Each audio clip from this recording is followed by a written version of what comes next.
अगर ये दोनों मिल गए तो ये ऐसी भक्ति का प्रभाव डालेंगे कि पृथ्वी पर केवल घास फूस पेड़ पौधा पहाड़ रह जाएंगे, मानव तो आएंगे ही नहीं, पुनर्जन्म होगा ही नहीं फिर किसी का।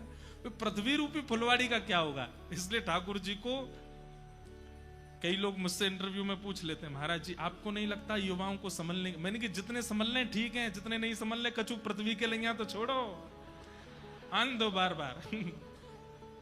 ठाकुर जी को चिंता हो गई। बताओ, कभी आपने सुना होगा कि फलाने व्यक्ति ने उन दोनों को मिलने नहीं दिया, फलानी स्त्री ने उन दोनों को मिलने नहीं दिया, उनकी बुआ नहीं मिलने दी, उनको ये नहीं। यहां तो ठाकुर जी ने नहीं मिलने दिए, यामुनाचार्य जी और श्री रामानुजाचार्य जी। प्रसंग तो बाद में आना है, लेकिन मैं अभी सुना देता हूं। यामुनाचार्य जी का प्रसंग है। जब श्री रामानुजाचार्य जी प्रकट हो गए और प्रकट होकर के श्री कांचीपुरम में रामानुजाचार्य जी निवास करते थे,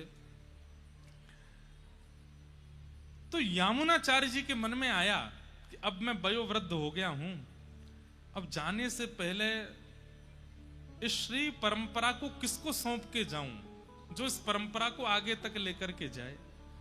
अनेक शिष्यों पर दृष्टि डाली पर उनको कोई ऐसा योग्य दिख नहीं रहा था। तभी उन्होंने चर्चा सुनी, कांचीपुरम में वरदराज भगवान की सेवा करते हैं श्री रामानुजाचार्य जी। अब ये बीच में मैं थोड़ा बहुत आगे चला गया हूं, रामानुजाचार्य जी के जन्म का भी प्रसंग नहीं आया, क्योंकि यामुनाचार्य जी हैं इसलिए मैं बोल रहा हूं। तो यामुनाचार्य जी कांचीपुरम गए और वहां श्री वरदराज भगवान का दर्शन किया। हमारे श्री वरदराज भगवान, वहां दो वरदराज भगवान हैं। एक वरदराज भगवान के तो दर्शन आप सब लोगों को हो जाएंगे, पर एक वरदराज भगवान है, वो जलाशय के अंदर रहते हैं। वो 40 साल में एक बार बाहर लाए जाते हैं। अभी संभवतः 3-4 वर्ष पहले ठाकुर जी बाहर पधारे थे और हमारे श्री मलुकपीठ वाले महाराज जी वहां दर्शन करने भी गए थे। अब वो 40 साल बाद ही आएंगे बाहर, हम सब तो 80 के आसपास के आ जाएंगे, तब तक बचेंगे भी कि नहीं पता नहीं। महाराज जी तो दर्शन कर आए एक बार, हमने कही महाराज जी हमको भी ले चलते संग में। वरदराज भगवान वो जलाशय में ही विराजते हैं। 40 साल जाने कि कोई महीने आते हैं, उतने साल बाद तभी वो बाहर आते हैं। उनकी सेवा में श्री रामानुजाचार्य जी थे। तो वहां कांचीपुरम में यामुनाचार्य जी दर्शन करने गए। तो जब रामानुजाचार्य जी को उन्होंने देखा, रामानुजाचार्य जी कौन है? शेषावतार, शेषनाग के अवतार। साक्षात शेषनाग त्रेता में लक्ष्मण बन करके आए, द्वापर में बलराम बन करके आए और श्री कलिकाल में रामानुजाचार्य बन करके आए। रूप देख करके ही पता चल जाता है कि गुण कैसे हैं। उनको कांचीपुर स्वामी जी महाराज ने सेवा दी थी कि आप पास के सरोवर में से जल ला करके श्री ठाकुर जी को पधराओ। तो रामानुजाचार्य जी नित्य जाते थे, जल लेकर के अपने कंधे पर रखकर लाते थे। तो जैसे ही यामुनाचार्य जी ने उनका रूप देखा और सेवा के प्रति जो लगन देखी, वो सब देख करके वे आनंदित हो गए। बोले ये है अधिकारी इस परंपरा को आगे ले जाने का। दर्शन करके आप चले गए। अब आप चिंता कर रहे थे कि किसको दें ये पदवी। तब किसी ने रामानुजाचार्य जी का नाम बोला, तो उन्होंने कहा रामानुजाचार्य जी को श्रीरंगम बुलवाओ। और ये आज्ञा देकर के वो मंदिर के अंदर आए तो श्री रंगनाथ भगवान ठाड़े हो गए और बैठ करके बोले, यामुनाचार्य जी मुझे आपकी बहुत याद आ रही है। ठाकुर जी, यामुनाचार्य, अरे जय जय, मैं सामने ही तो खड़ा हूं, यहां नहीं, अब तुम्हारे वैकुंठ में आ जाओ। क्योंकि वो चाह रहे हैं कि ये दोनों मिले, नहीं मिलेंगे तो पृथ्वी का उद्धार कर देंगे, तो पृथ्वी को वैकुंठ भेज देंगे पूरी को। सब लोगों को तो मंत्र दीक्षा देकर के कल्याण कर ही देंगे, ये पृथ्वी को भी मंत्र दीक्षा दे देंगे, पृथ्वी भी वैकुंठ आ जाएगी। तो यामुनाचार्य जी से बोले, अब आप मेरे वैकुंठ आ जाओ, मुझे आपकी बहुत हाथ पकड़ ली। और ठाकुर जी मनावे में तो आगे हैं ही हैं, आप मेरे नहीं हो, मेरी बात नहीं मानोगे। यामुनाचार्य जी बोले, इतने सारे शिष्य हैं और अभी तक हमने आगे का किसको पदवी देनी वो चयन भी नहीं, इनमें से किसी को चुन के बैठा दो ना। यामुनाचार्य जी, ऐसे नहीं, आपने हमको पृथ्वी पर भेजा है मानव कल्याण जीव उद्धार के लिए, चुन करके विशिष्ट किसी व्यक्ति को बैठा के आएंगे। ठाकुर जी बोले, अब देखो हम तुमसे निवेदन कर रहे हैं, तुम आ जाओ हमारे पास। तो यामुनाचार्य जी बोले, एक काम कीजिए, 8 दिन की समय दे दीजिए मुझे, 8 दिन क्यों? बोले वो आचार्य हैं, वो सब जान गए। बोले ठाकुर जी चाह नहीं रहे कि मैं और रामानुजाचार्य मिलें। तो 8 दिन का समय क्यों मांगा? बोले जिसको मैंने आज्ञा दे करके भेजा वो 4 दिन में पहुंचेगा कांचीपुरम, और वहां से रामानुजाचार्य जी को लेकर के आएगा। 4 दिन जाने के, 4 दिन आने के। 8वें दिन रामानुजाचार्य जी जैसे यहाँ आएंगे, उनको मंत्र दीक्षा पंच संस्कार करके उनको अपना शिष्य बना करके तुरंत वैकुंठ चला जाऊंगा। इसलिए 8 दिन की मोहलत मांगी। ठाकुर जी 8 दिन दे दो। ठाकुर जी बोले ठीक है 8 दिन दे दिए। अब यामुनाचार्य जी बाहर गए, ठाकुर जी जैसे ही पहुंचे, ठाकुर जी बोले इन्होंने 8 दिन क्यों मांगे? सोचो, आचार्य चरणों की बात पर ठाकुर जी भी सोच रहे 8 दिन क्यों मांगे? सप्ताह मांग लेते भाई, एक क्रम होता है ना मांगने का। 1 हफ्ता दे दो, सप्ताह मांगना चाहिए थी। 8 दिन की क्या इक्वेशन है? तब विचार करके उन्होंने नेत्र बंद करके ध्यान लगाया, यामुनाचार्य जी के हृदय में क्या चल रहा है। तो पता, ओहो 4 दिन में शिष्य पहुंचेगा, रामानुजाचार्य जी को लेके आ जाएगा, ये तुरंत उनको दीक्षा देंगे और दीक्षा देते ही वैकुंठ आएंगे। अब ठाकुर जी दोबारा तो बुला नहीं सकते यामुनाचार्य जी को, नहीं तो संशय हो जाएगा ठाकुर जी क्यों जिद कर रहे हैं इतने। रामानुजाचार्य जी को जैसे ही पता चला कि श्री यामुनाचार्य जी ने आपको बुलाया है, तुरंत उसी समय चल दिए। बोले मैं तैयार, मैं तो उनको गुरु मानता हूं और मेरी बहुत इच्छा है कि मैं उन्हीं से ही गुरु दीक्षा ग्रहण करूं, वैष्णव दीक्षा पाऊं। रामानुजाचार्य जी आ रहे थे और जैसे ही श्रीरंगम पहुंचे, यामुनाचार्य जी के सन्मुख आने ही वाले थे, उससे पहले ही ठाकुर जी ने यामुनाचार्य जी को भगवत धाम बुला लिया। लेकिन यामुनाचार्य जी इतने विद्वान हैं, वो जब पधारे तो ऐसे पधारे, 3 उंगली बंद करके बैठे, ऐसे उनकी मुद्रा थी। जब उनका शब्द देखा, रामानुजाचार्य जी बहुत रोए, चरण पकड़ पकड़ के खूब व्याकुल हुए, मूर्छित हो गए, मूर्छा टूटी। उन्होंने कहा दर्शन तो कर लो। बोले मुझे इनसे दीक्षा लेनी थी, ये मेरे आचार्य हैं, मेरे गुरु हैं। बोले अब कोई बात नहीं, अब दर्शन करो। तो आपने सर्वांगीण अंग का दर्शन किया, और जैसे ही आपने 3 मुट्ठी बंद देखी, तब रामानुजाचार्य जी बोले इनको पता था कि ठाकुर जी हम दोनों को मिलने नहीं देंगे, इसलिए कुछ संकेत करके गए हैं। तो रामानुजाचार्य जी ने उसी समय यामुनाचार्य जी के श्री स्वरूप के सामने घोषणा की, अब से मैं नित्य कांचीपुर के स्वामी जी महाराज का सत्संग करूंगा, उनका सत्संग नित्य किया करूंगा। ये बात जैसे बोली तो 1 मुट्ठी की उंगली खुल गई। दूसरी बात आपने कही कि अद्वैत वेदांत के प्रकांड पंडित श्री यादव प्रकाश जी, उनसे मैं भाव श्रवण करूंगा। इतने में ही आपकी दूसरी उंगली भी खुल गई। विशिष्टाद्वैत सिद्धांत का प्रतिपालन करते हुए पूरे विश्व में मैं श्री वैष्णव परंपरा को व्यवस्थित करूंगा, ये कहते ही आपकी तीसरी उंगली भी खुल गई। और मानो जैसे मंत्र दीक्षा पंच संस्कार तो नहीं कर पाए, पर अपनी 3 आज्ञाओं की दीक्षा उन्होंने रामानुजाचार्य जी को प्रदान कर दी। ठाकुर जी यूं ही खड़े रह गए, बोले ये कितने अद्भुत हैं कि 9 मिलते हुए भी मिल लिए दोनों। अब रामानुजाचार्य जी बोले कि उतना कल्याण तो नहीं कर पाऊंगा मैं जितना इनके रहते रहते कर पाता, क्योंकि अगर इनके रहते करते तो फिर पृथ्वी में हम लोग तो होते ही नहीं, हमारी पूर्वज ही प्रस्थान कर गए होते, सब विश्राम हो गया होता। लेकिन ठाकुर जी की इच्छा, फिर भी यामुनाचार्य जी जाते जाते 3 आज्ञा दे गए, और वो आज्ञा रख करके गए। ये तो बात एक विशिष्ट है, पर रामानुजाचार्य जी समझ गए ये कितनी विशिष्ट बात है। ऐसे आचार्य श्री रामानुजाचार्य जी, यामुनाचार्य जी महाराज का भगवत धाम प्रस्थान हो गया। उसके बाद फिर रामानुजाचार्य जी नाराज हो गए रंगनाथ भगवान से, और दूर से देख के बोले आपने मेरे गुरुदेव से मुझे दीक्षा नहीं होनी थी, अब मैं आपके दर्शन करने नहीं आऊंगा। ठाकुर जी बोले रामानुज तुम कैसे समझोगे, आपकी आज्ञा से तो आए हैं हम लोग आचार्य रूप धारण करके मानव कल्याण, फिर भी आप हमको मिलने नहीं दिए। ठाकुर जी बोले तुम दोनों मिलते तो फिर सबका कल्याण हो जाता। ये संसार प्रकृति आगे कैसे बढ़ती, इस पृथ्वी का चलायमान होना भी तो आवश्यक है, इसलिए मिलन नहीं होने दिया। रामानुजाचार्य जी महाराज बोले अब आपकी जैसी इच्छा। अब यहां तो रामानुजाचार्य चले, अब हम रामानुजाचार्य जी के प्रादुर्भाव की सूक्ष्म कथा सुन के और फिर कथा को विश्राम देंगे।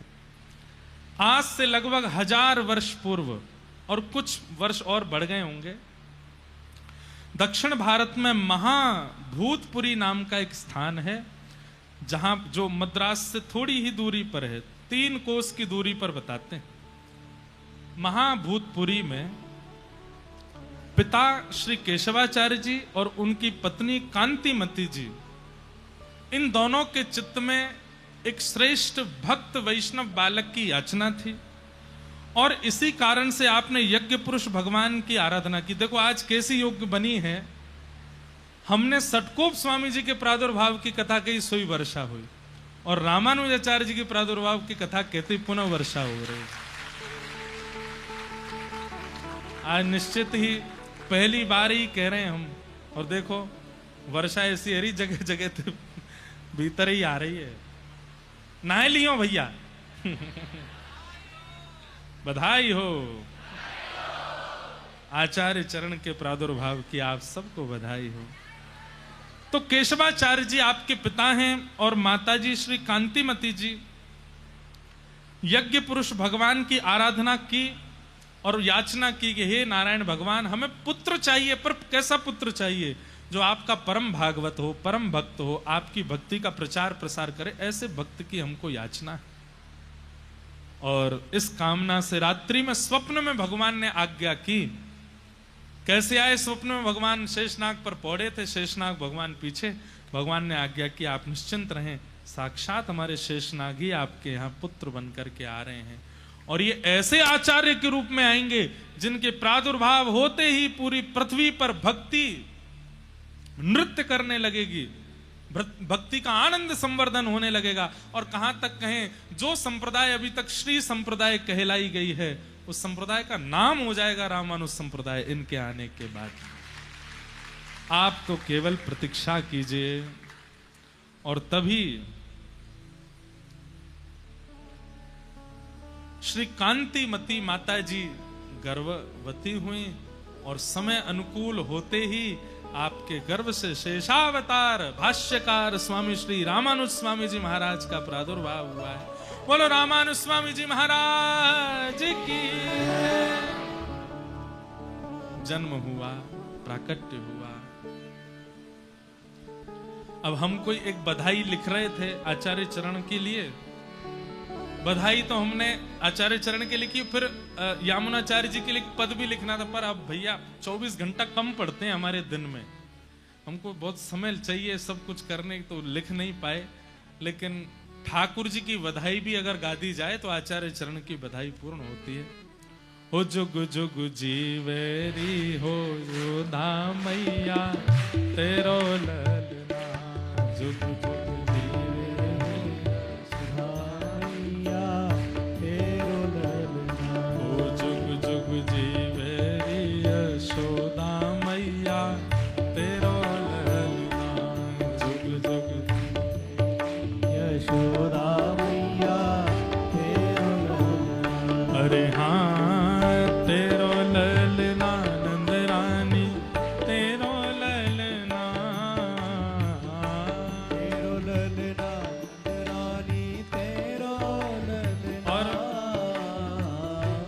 लाला को जन्म कछु दिना पहले ही भयो है।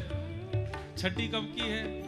गोविंद देव जी में है गई, अभी होएगी। नाथ द्वार में तो एक दिन पहले ही है जाए। कल की छठी है, ले ओ, कल छठी उत्सव है ठाकुर जी को, कल छठी उत्सव मनाएंगे कथा में। आज बधाई ते गालो, तेरो ललना नंद रानी, तेरो ललना,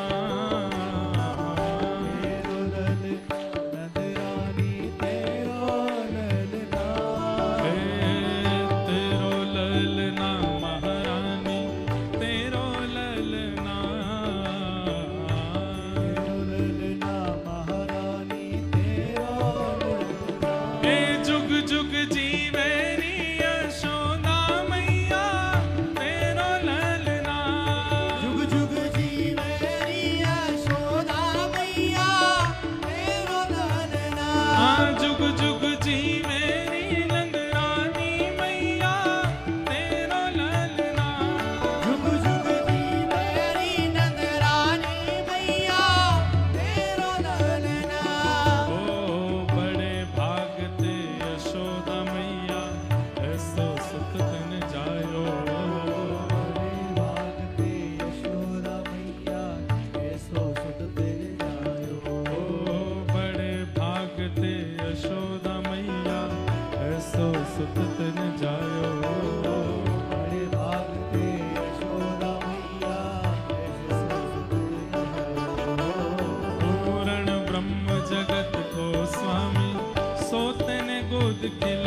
बार बारिश हो रही है, कहां जाओगे, बैठ जाओ, कथा ही सुनते रहो सब।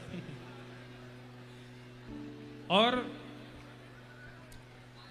श्री केशवाचार्य जी पिता और कांतिमती जी माता के यहाँ पर श्री रामानुजाचार्य जी का प्रादुर्भाव हुआ।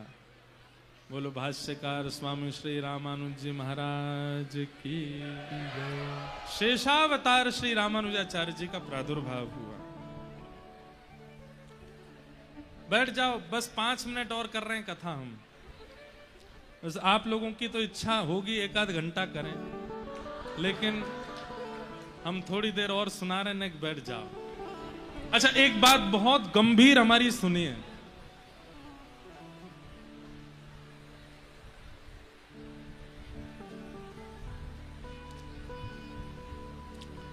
हमारे श्री वैष्णव परंपरा में देखिए, सब परंपराओं के नियम कुछ कुछ अलग होते हैं। जैसे बैठ जाओ, सामने वाली माता जी बैठ जाओ, बुके वाली माता जी भी बैठ जाओ, हम ले लेंगे आपसे।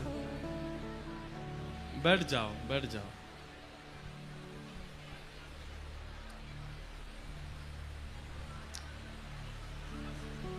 रामानुजाचार्य जी का प्रादुर्भाव हुआ। सब संप्रदायों की भावनाएं कुछ कुछ अलग हैं। हमारे श्री संप्रदाय में विशेष रूप से 2 संप्रदायों का नाम प्रमुख रूप से आता है। एक श्री रामानुज संप्रदाय, दूसरी श्री रामानंद संप्रदाय। ये श्री संप्रदाय के अंतर्गत 2 परंपराएं हैं।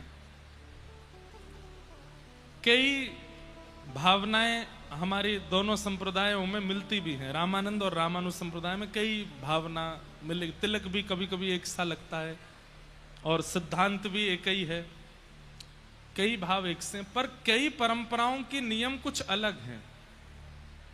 और कई बार कई लोग दूसरी परंपरा में होने के कारण अन्य परंपराओं की कभी कभी बात कर देते हैं। आपके यहाँ ऐसे कैसे हो जाता, हमारे गुरुजी तो मना करते हैं, हमारे यहाँ तो ऐसे। अब सबसे बड़ा प्रमाण एकादशी का। हमारे व्रज वृंदावन में हरिदासी हरिवंशी परंपरा में एकादशी मानते ही नहीं है। वहां एकादशी होती नहीं, चकाचक और ज्यादा और पाते हैं। क्यों? वो कहते हैं हमारे ठाकुर जी तो नित्य पाते हैं, उनको एकादशी क्या है।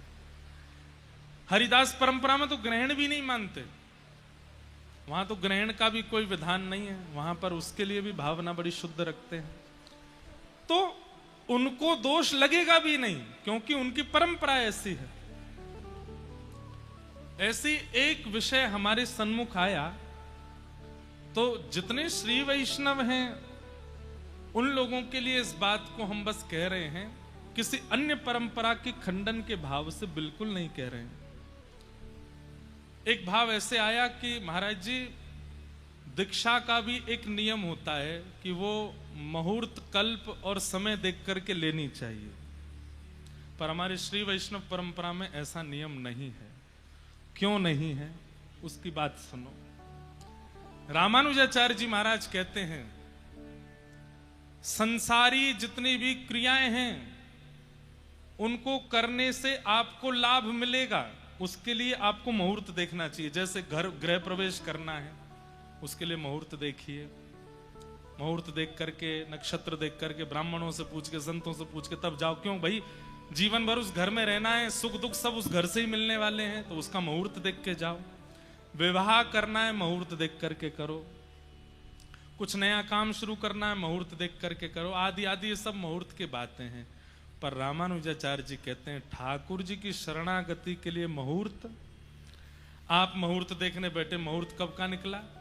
बोले 4 दिन बाद आपका मुहूर्त है, और 4 मिनट बाद ही प्राण चले गए, तो फिर क्या करोगे? रामानुजाचार्य जी महाराज को जब दीक्षा नहीं मिल रही थी, तो अपने गुरुदेव से जाकर के इन्होंने कहा कि आप मुझे दीक्षा क्यों नहीं दे रहे हैं, आप दिन ब दिन टाल क्यों रहे हैं, कल देंगे, परसों देंगे, 1 महीना बाद देंगे। तो इनके आचार्य चरण बोले, अच्छा ठीक है, तुमको इतनी तत्परता है, कल सुबह दे देंगे, अभी रात के 12 बज रहे हैं, सुबह नहा धो के स्नान ध्यान करके दे देंगे। तब रामानुजाचार्य जी कहते हैं, बोले भगवान, भगवत शरणागति के लिए कोई नियम नहीं होता, भगवत शरणागति के लिए कोई नक्षत्र मुहूर्त नहीं होता। वो तो जिस समय चित्त में भाव आ जाए कि मुझे शरणागति चाहिए, उसी समय सबसे अच्छा मुहूर्त है। और आपको दीक्षा देनी चाहिए और मुझे लेनी चाहिए। अब हाँ, ये बात अलग है कि वही बात आज हम उनकी गजल गा रहे थे ना, मेरा काम है प्रस्तुत करना, मेरा काम है निवेदन करना, गुरु का काम है स्वीकार अस्वीकार करना। इसलिए हमारी रामानुजी वैष्णवी परंपरा में नियम है, जब चित्त वृत्ति हो जाए आचार्य चरण से हमको शरणागति चाहिए, तो फिर उस शरणागति को लेने के लिए वही समय सबसे श्रेष्ठ है जिस समय चित्त में भावना प्रकट हो जाए। आपने सोच लिया गोविंद देव जी कब जाएंगे, कल सुबह मंगला करने जाएंगे, अरे अबही मन है रो तो अबही भागो, रात में प्राण चले गए तो सुबह दर्शन ही नहीं कर पाओगे। इसलिए भैया संसारी विधानों में आप नियमों का पालन कीजिए, पर भगवत शरणागति में उसमें तो जब इच्छा हो जाए कि बस अब शरण लेनी है, शरणागति कर लो। उसके लिए फिर विधान देखने की आवश्यकता हमारी श्री वैष्णव परंपरा में नहीं है। अन्य संप्रदायों में हो तो उनकी भावनाओं को सम्मान कीजिएगा, वहां की परंपराओं का पालन कीजिएगा, पर हमारी परंपरा में आचार्य चरण की आज्ञा है, जब इच्छा हो बस गुरु के सामने प्रस्तुत हो जाओ, अब गुरु की इच्छा पे छोड़ो, वो जब चाहे तब देंगे, ऐसी भावना। रामानुजाचार्य जी का प्रादुर्भाव हुआ, 16 वर्ष की आयु में आपने विवाह कर लिया। 16 वर्ष की आयु में आपका तेज मांबा नाम की एक सुंदर प्रवीण कन्या के साथ में आपका विवाह हुआ। कुछ वर्ष बाद आपके पूज्य पिताजी महाराज का भगवत धाम गमन हो गया। तब अपनी माताजी को और अपनी पत्नी को लेकर के आप श्री कांचीपुरम चले गए, और वहां जाने के दो कारण थे। एक तो कांचीपुर स्वामी जी का सत्संग करना है, और दूसरा आपका था कि अद्वैत वेदांत के प्रकांड पंडित श्री यादव प्रकाश जी से ब्रह्म सूत्र का ज्ञान लेना है। इन दो कारणों से आप कांचीपुरम चले गए। और वहां जाकर के श्री रामानुजाचार्य जी की कैसी कैसी लीलाएं हुई हैं, उन सबको हम कल श्रवण करेंगे 4 बजे से। आज और कल श्री रामानुजाचार्य जी का प्रसंग है। परसों और तरसों संभवतः या तो श्री चैतन्य महाप्रभु या फिर वल्लभाचार्य जी महाराज। अब यहाँ बैठ के हम जो भाव आएगा, आचार्य चरण जो कृपा करेंगे उन पर हम बोलेंगे, उन भावों को हम मन में रखेंगे। एक बहुत सुंदर पद है सरस माधुरी जी का, इस पद को गाते हुए आज की कथा को हम विश्राम देंगे। सब लोग हमारे साथ में गाइएगा।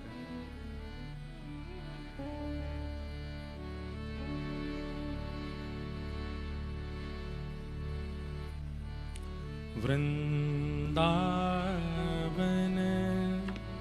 की रैये शरण श्री वृंदावन की रैये, श्री वृंदावन की रैये शरण श्री वृंदावन। सब लोग गाइए ऊंचे स्वर में।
समीप बैठ के सेवा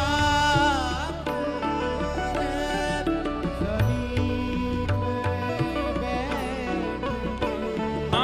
सेवा कुंज समीप बैठ के सेवा कुंज समीप बैठ ओ दंपति ध्यान लगइए दंपति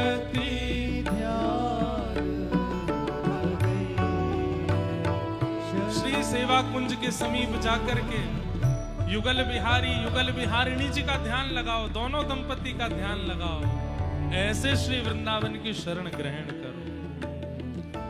होए भावना सिद्ध सहज ही, होए भावना सिद्ध सहज निरख नयन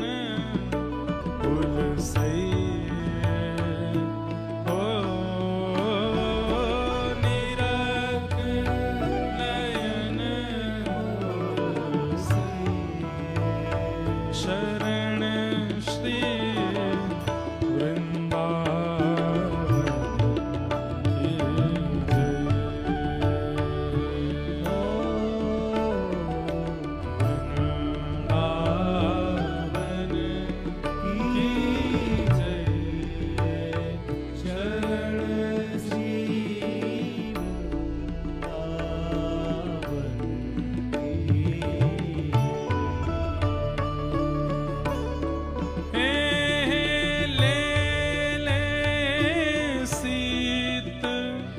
रसिक संतन की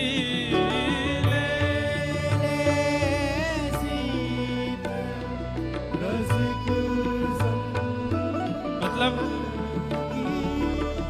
संत जनों का जो एक कथा याद आई। बात ऐसी, वैसे तो कल सुनानी है ये कथा, पर अभी सुना देते हैं क्योंकि शीत प्रसादी का भाव आया है। कांचीपुर नगर के राजा थे, उनकी बेटी पर एक ब्रह्म राक्षस ब्रह्म प्रेत आ गया था, और इस ब्रह्म प्रेत को दूर करने के लिए बड़े बड़े तांत्रिक बुलाए, लेकिन तब भी वो ब्रह्म प्रेत गया नहीं। तभी कांचीपुरम में श्री रामानुजाचार्य जी को जो सिद्धांत पढ़ा रहे थे, ऐसे श्री यादव प्रकाश जी को बुलाया, क्योंकि वो बहुत बड़े मंत्र विद्या जानते थे। तो जैसे ही वो उस कन्या के सामने गए, उसके अंदर तो एक ब्रह्म राक्षस था, और ब्रह्म राक्षस जोर जोर से हंसने लगा यादव प्रकाश जी को देख के। तो यादव प्रकाश जी बोले, तुम हमको देख के हंस क्यों रहे हो? बोले कि मैं तो बहुत गया गुजरा हूं, पर मुझसे भी ज्यादा गए गुजरे तो तुम हो। उसने कहा क्यों?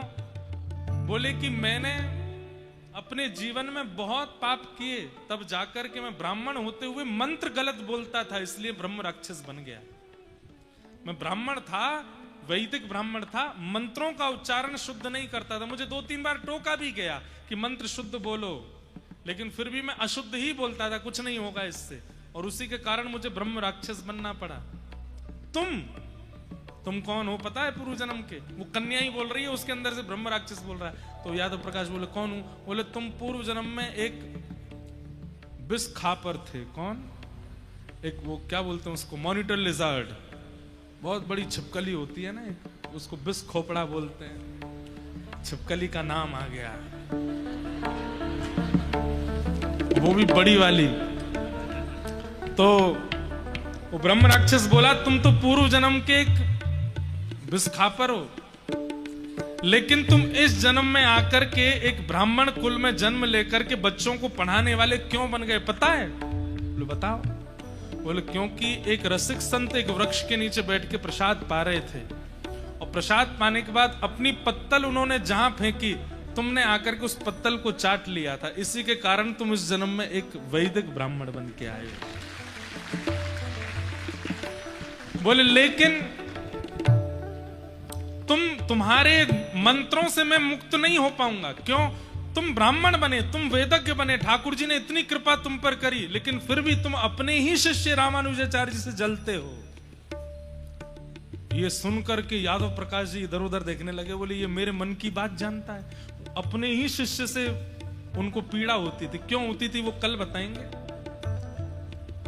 बोले अगर देखो हे राजन, तुमने इतने सारे तांत्रिक बुलाए, मैं तुम्हारी बेटी को नहीं छोड़ के जा रहा हूं, लेकिन अब मैं कहना चाहता हूं कि मैं चला जाऊंगा, लेकिन मुझे मुक्ति चाहिए, और मुझे मुक्ति केवल एक व्यक्ति दे सकता है इस कांचीपुरम में। कौन?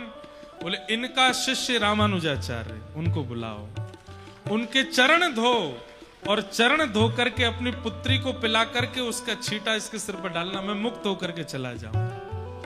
तब गुरुजी खड़े रह गए, रामानुजाचार्य जी बुलाए, राजा ने उनके चरण धो। रामानुजाचार्य जी बोले आप मेरे चरण मत धोइए, मेरे साक्षात मुझे पढ़ाने वाले मेरे शिक्षा गुरु खड़े हैं। तो बोले इनकी तो सत्यता हमको पता चल गई बेटा, तुम अपने चरण ही धुलवाओ। चरण धुलवा करके पुत्री को पिलाए, और जैसे सिर पर छींटा डाला, तुरंत ब्रह्म राक्षस चला गया। अब सोचिए, जो व्यक्ति नित्य गुरु चरणामृत लेता होगा, जो व्यक्ति नित्य शीश पर अपने गुरु की चरण रज लगाता होगा, ब्रह्म राक्षस तो छोड़िए, विष्णु दूत उसके आसपास घूमते रहते होंगे कि ये कब प्राण त्याग दे और इसको तुरंत हम विष्णु लोक लेकर के जाएं। क्यों? नित्य गुरु को वंदन करता है, नित्य गुरु चरणामृत लेता है। वही आज्ञा यहां पर सरस माधुरी जी कर रहे हैं। क्या? ले ले रसिक संतन की, सीत रसिक संतन हे बाधा भूख भगई, नाम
सरस माधुरी पिय प्यारी के, सरस माधुरी पिय प्यारी के, सरस माधुरी पिय प्यारी के, सरस माधुरी पिय प्यारी के, सरस माधुरी पिय प्यारी के, सरस माधुरी पिय प्यारी के, सरस माधुरी पिय प्यारी के, सरस माधुरी पिय प्यारी के, यहाँ प्रेम पुलक गुण गई शरण श्री, प्रेम पुलक गुण गई शरण श्री वृंदावन की रही, शरण श्री वृंदावन की रही, हे शरण श्री वृंदावन की रही, शरण श्री वृंदावन की रही, हाँ शरण श्री वृंदावन की रही, शरण श्री वृंदावन की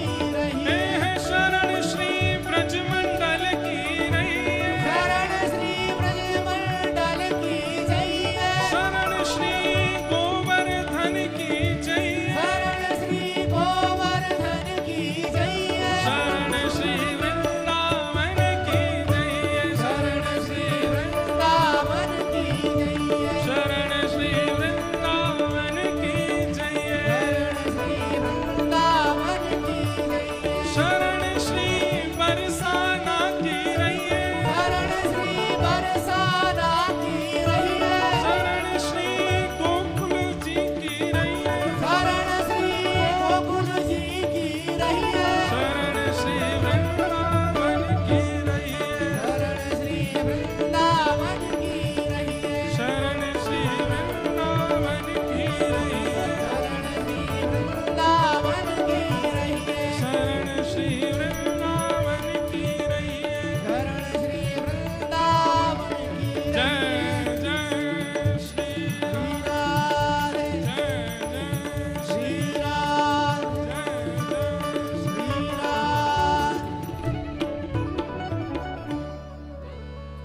बोलो वृंदावन बिहारी लाल की जय, श्री राधा रमण लाल की, श्री राधा वल्लभ लाल की जय, श्री राधा गोविंद देव लाल की, श्री राधा गोपीनाथ की, श्री राधा मदन मोहन लाल की, श्री राधा विनोदी लाल की, श्री राधा दामोदर लाल की, श्री राधा सरस बिहारिणी लाल की, श्री राधा। वैसे तो ये नाम अगली साल से हमारे गिरधर लाल जी का होगा, श्री राधा गिरधर लाल की जय। अभी लाल जी को ब्याह भयो नहीं है, अगली साल से ये जय जयकार भी बोलेगी। और श्री राधा गिरधर लाल। अच्छा, एक बात तो आपको पता ही नहीं है, हमारे लाल जी की ससुराल कौन सी पता है आपको? कहां थे? जयपुर। जबरदस्ती सब जयपुर ही बनेगा का? हमारे लाल जी की ससुराल है सरस निकुंज। हमारे महाराज जी इस बार आए थे नाथ द्वार में, तो जैसे नंद मेहर घर धोटा जायो, बरसाने ते टीको आयो, ऐसे ही नाथ द्वार में उत्सव भयो, तब सरस नुकुंज ते टीको आयो। तो इस बार के नाथ द्वारा उत्सव में महाराज जी नारियल लेकर के आए, लाला को टीको कर गए, मुझे बोले हमें लाला पसंद है। तो ससुराल तो सरस निकुंज ही है, महाराज जी ही यहाँ से बरसानो आमेंगे और वहां आकर के बंधुओं देखो, हमारे लाल जी जो है ना, पुष्टि मार्ग परंपरा में श्रीनाथ जी में और श्री जी में भेद नहीं मानते, इसलिए अलग से स्वरूप विराजमान नहीं होगा ठाकुर जी के साथ में। लाला ही इनको बाम अंग जो है वो लाली हैं, तो ब्याह कैसे होगा? तो इस बार 14 जनवरी को लाल जी का जन्म उत्सव है, 15 को विवाह है, तो 14 तारीख को जो लाला हमेशा पीताम्बरी में मिलते हैं, हमेशा अपने हर वर्ष के नंदोत्सव के श्रृंगार में मिलते हैं, इस बार 14 तारीख को लाला नहीं लाली के जन्मोत्सव में दिखेंगे। हमारे लाल जी सुंदर घेरा पहन करके और श्रीजी बन करके आवेंगे। तो मतलब 14 तारीख को जो गिरधर लाल जी के दर्शन होंगे वही बहू रानी हैं। 15 तारीख को तो दुल्हाई दिखेंगे, फिर बहू ना दिखेगी। बहू के दर्शन 14 को होंगे। हमारे लाल जी ही बहू बन के उस दिन दर्शन देंगे। और फिर उसके बाद इनका नाम भी होगा बोल राधा गिरधर लाल की। अब ही तो ये अकेले गिरधर लाल हैं, इसलिए गिरधर लाल प्यारे की। वैसे तो ये दोनों संग ही रहे, कभी इनमें भिन्नता आवे नहीं। हमारा तो मन करे तो हम तो बोलते चले जाएंगे। आप सबको जय श्री कृष्ण, जय सिया राम, जय श्री राम। वाह, यूं कह रहे हैं फिर सरस निकुंज और जयपुर के जमाई ठाकुर हो जाएंगे गिरधर लाल जी। अब उस नाते से तो भैया बहुत संबंध है गए। हम लाल जी के भैया मित्र हैं, तो लाल जी के जितने सारी वो हमारे हुए गए। तो एक प्रकार से हम जीजा लगे क्योंकि भैया जीजा जी के मित्र, जीजा जी के सखा सब जीजा ही हो मैं। तो भैया जयपुर वारियों 6-7 महीना की बात हो रहा है, फिर तो हम दूसरी तरीका से आए करेंगे जयपुर।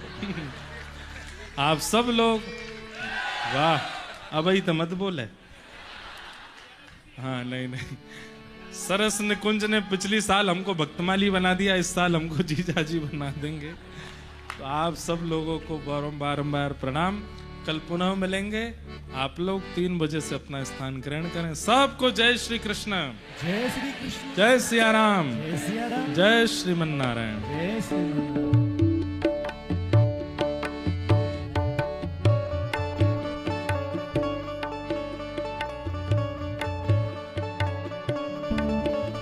हाँ जी,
आरती जब प्रज्वलित है जा तो बता दीजिए, हमें देखना रहो कुछ।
प्रिय